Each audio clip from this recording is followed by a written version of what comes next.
Assalamualaikum warahmatullahi wabarakatuh.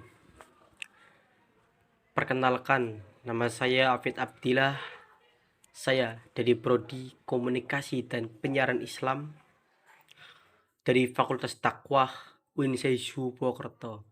Di sini saya akan sedikit menjelaskan tentang potret masyarakat Jawa Tengah bagian barat selatan di daerah Banyumasan pra-Islam. Dan dalam bab ini itu ada 2 poin. Yang pertama itu kehidupan sosial politik dan kehidupan ekonomi masyarakat. Dalam kehidupan sosial politik yaitu pembahasan mengenai Banyumas sebelum Islam tidak dapat dipisahkan dari sejarah 2 kerajaan besar yang menguasai bumi Jawa, yaitu Kerajaan Majapahit di daerah Jawa Timur dan Pajajaran di daerah Jawa Barat. Alur Majapahit yang kemudian membentuk Banyumas bisa ditelusuri pada sejarah berdirinya Kadipaten Wirasaba I di abad 15. Sementara jalur kerajaan Pajajaran dapat ditemukan pada sejarah berdirinya Kadipaten Pasir Luhur pada abad 14 sampai 15. Setelah 2 kerajaan besar tersebut, kerajaan-kerajaan di Jawa Tengah bagian timur, tentunya di daerah Demak, Pajang, dan Mataram, mengambil alih wilayah Banyumas dengan membangun Kadipaten Wirasaba II dan Kadipaten Banyumas pada abad 16 sampai 19. Dalam Babat Wirasaba diceritakan mengenai asal-usul Jaka Ketaubu dan Raden Paguwon, nama lainnya yaitu Adipati Wirahudaya, yang saat itu menjadi Adipati I di Kadipaten Wirasaba I pada abad ke-15. Pada saat itu juga wilayah Kadipaten Wirasaba I merupakan bagian dari wilayah Kerajaan Majapahit II, yaitu pada tahun 1429 sampai 1522, tepatnya pada masa pemerintahan Prabu Kertabumi Brawijaya V pada tahun 1468 sampai 1478. Kemudian dari Sri Prabu Linggawatu, inilah lahir 4 putra yang salah satu dari keempatnya menjadi bagian dari cerita Pasir Luhur. Keempat putranya tersebut adalah yaitu 1. Raden Harya Banyak Catra, yang kedua Raden Harya Banyak Belabur, 3. Raden Harya Banyak Ngapar, 4. Raden Rena Pamekas. Kemudian wilayah kekuasaan Galuh Purba sangat mungkin kerajaan-kerajaan tersebut menjadi bagian dari wilayah kerajaan besar Galuh Purba. Kemudian kerajaan-kerajaan tersebut adalah 1. Kerajaan Galuh Rahyang yang berlokasi di Brebes beribu kota di Medang Pangremesan. Yang kedua, Kerajaan Galuh Kalangon yang berlokasi di Roban beribu kota di Medang Pangremesan.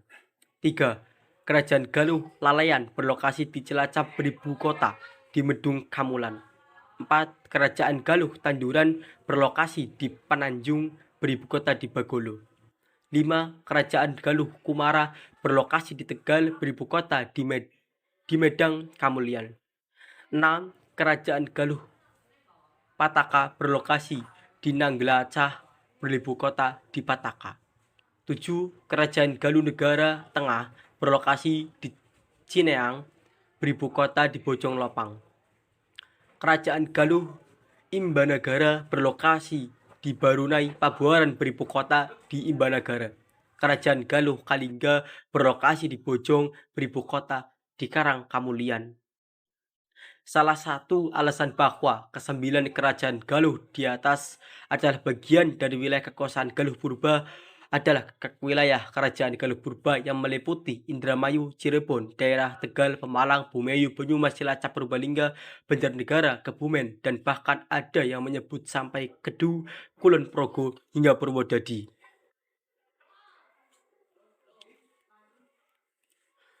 Kemudian kehidupan ekonomi masyarakat dari sisi kondisi alam, seluruh daratan di Pulau Jawa dikenal dengan kasuburah tanah dan curah hujan yang tinggi.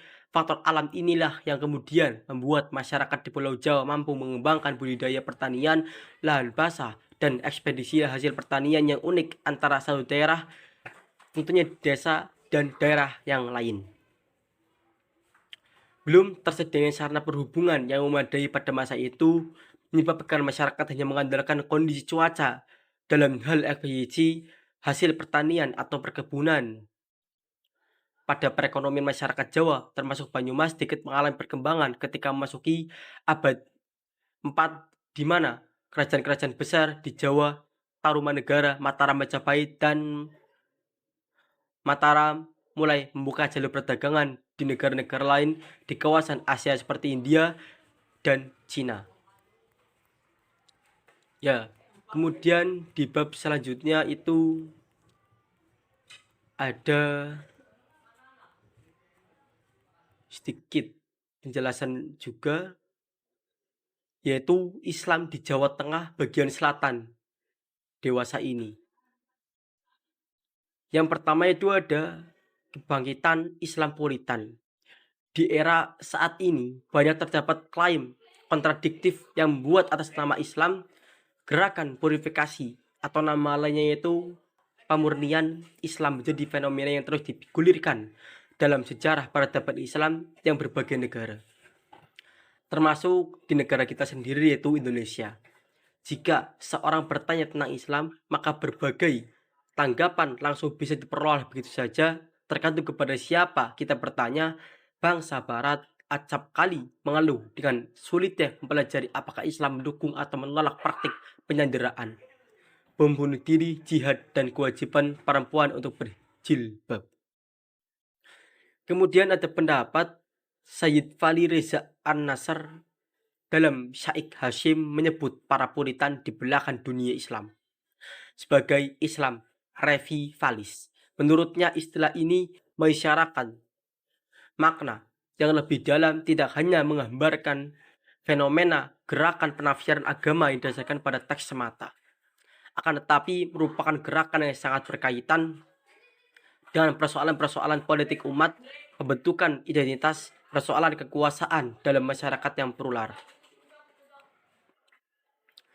Kemudian di sini ada dasar-dasar teologi Wahabi dibangun oleh seorang fanatik pada abad ke-18, yaitu Muhammad bin Abdul Al-Wahhab. Dengan semangat Puritan, Abdul Al-Wahhab hendak membebaskan Islam dari semua perusakan yang diyakininya telah menggerogoti Islam, yaitu contohnya seperti tasawuf, tawasul, rasionalisme, ajaran Syiah, dan berbagai praktek inovasi bid'ah.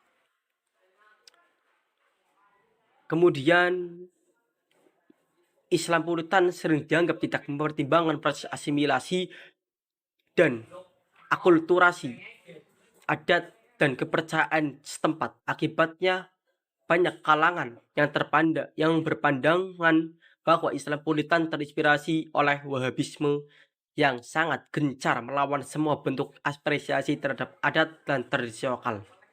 Persoalannya mengganggu adalah segala hal yang diamalkan oleh kaum Puritan akan dijustifikasi dan dilegitimasi oleh hukum Tuhan yang bersifat mutlak.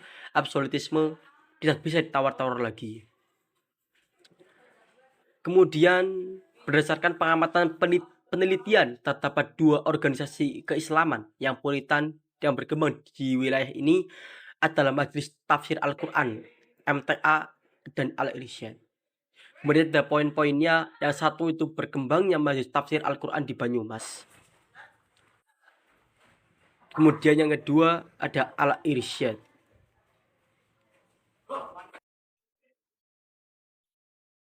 Pasca reformasi di negeri ini, yaitu pada tahun 1998, banyak bermunculan gerakan keagamaan baik tingkat nasional maupun lokal. Surakarta merupakan salah satu kota penting dalam gerakan sosial keagamaan di Indonesia.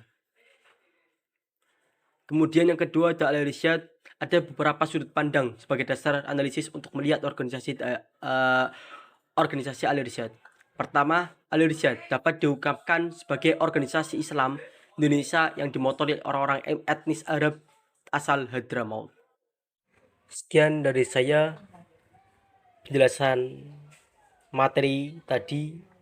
Kurang lebihnya mohon maaf. Assalamualaikum warahmatullahi wabarakatuh.